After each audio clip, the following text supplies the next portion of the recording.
Do you feel like the metabolic health habits should be the first door in once you got your self-care under control? Always. I always thought about this book, Dr. Casey Means, who's a dear friend of both of ours. I was like, this book is perimenopause meets good energy. That's what this book is. Yeah, it's a beautiful way to look at it. Because cellular energy is everything, Mindy. It's allowing you and me to have this conversation. Right. It's allowing us to think, to feel, to do.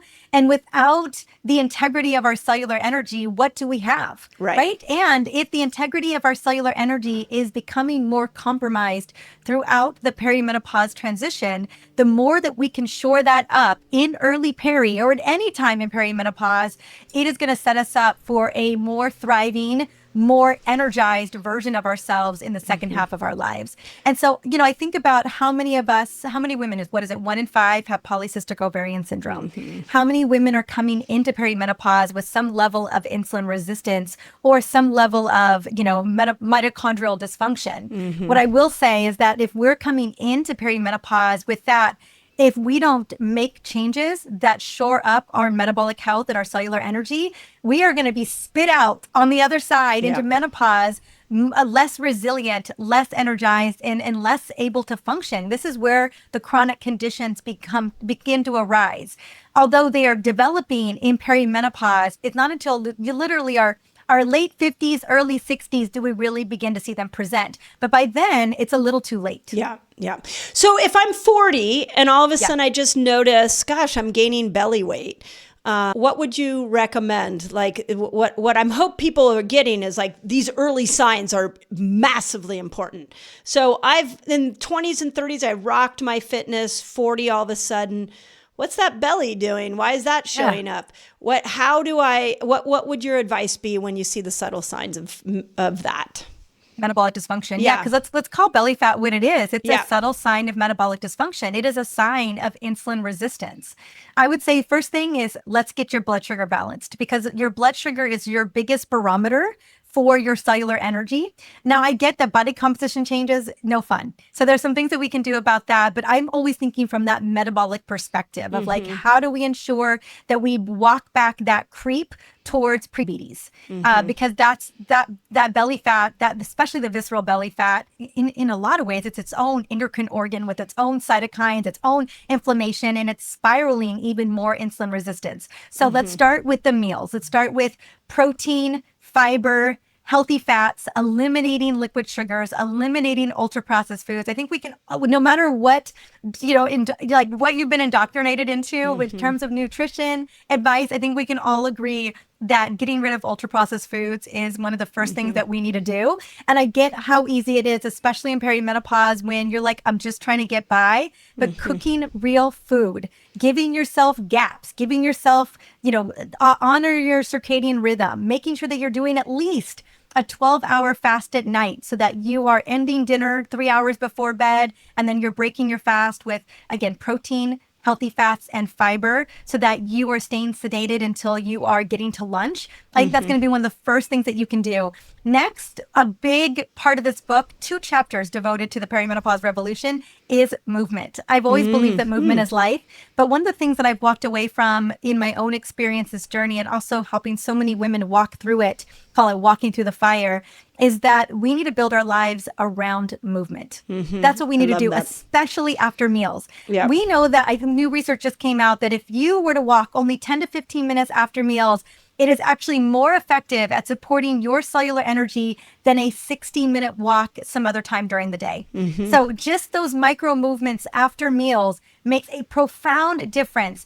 Probably one of the biggest ways that we can balance our blood sugar. So that's the number one thing I tell people. 1, eat to balance your blood sugar. 2, move to balance your blood sugar.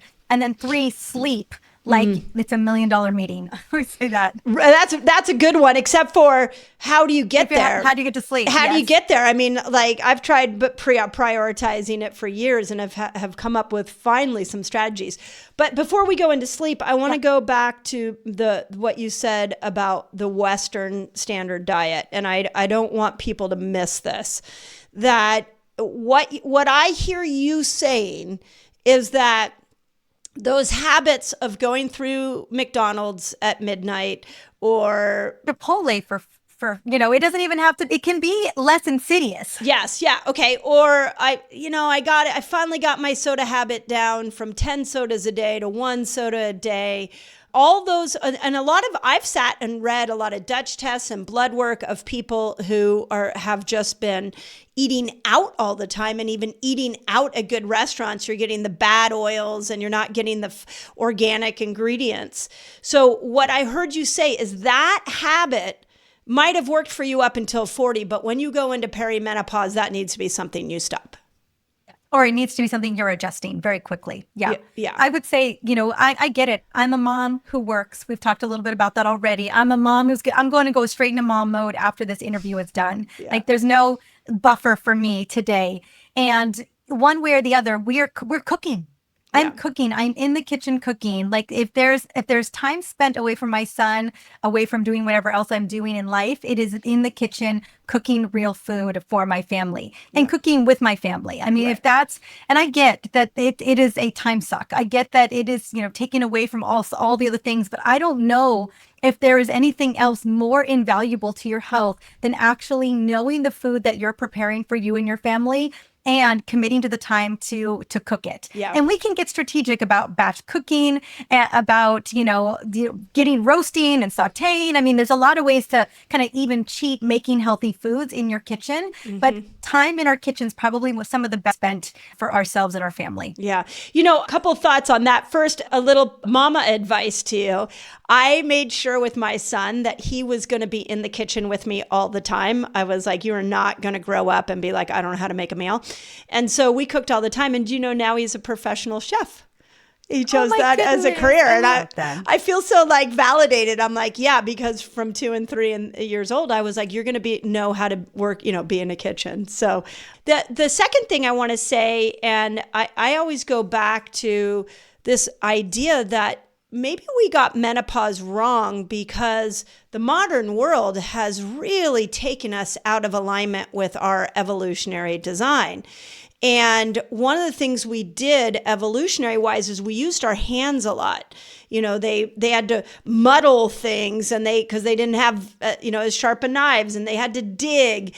And one of my favorite interviews on this podcast was with a movement expert, Katie Bowman. And she was saying that we got to look at being in the kitchen as a form of fitness, because you have to whisk and you have to knead and you have to use your hands. And when we look at the studies on grip strength and longevity, we know that people who have stronger hand strength live longer lives. So I think it's pretty cool what you're saying of go into the kitchen. At 40, it might be take the DoorDash app off your phone and start to get yourself into the kitchen and start moving, being in there, not just for connection and relationship with your family and not just for your health, but because there's a fitness level you can create in the kitchen. Absolutely. I mean, we're talking about NEAT, right? Non-exercise activity thermogenesis, which is a big part of this book. Because let's be honest, 66% of Americans, adult Americans, are not even meeting the movement requirements, right? Most of us are very sedentary. I think the average adult clocks less than 4,500 steps a day. And so that's how I started the first of the 2 movement chapters was talking about NEAT, because we can easily increase our NEAT with folding clothes, standing up, being in the kitchen more, doing chores around the kitchen, cleaning up after we make dinner in the kitchen.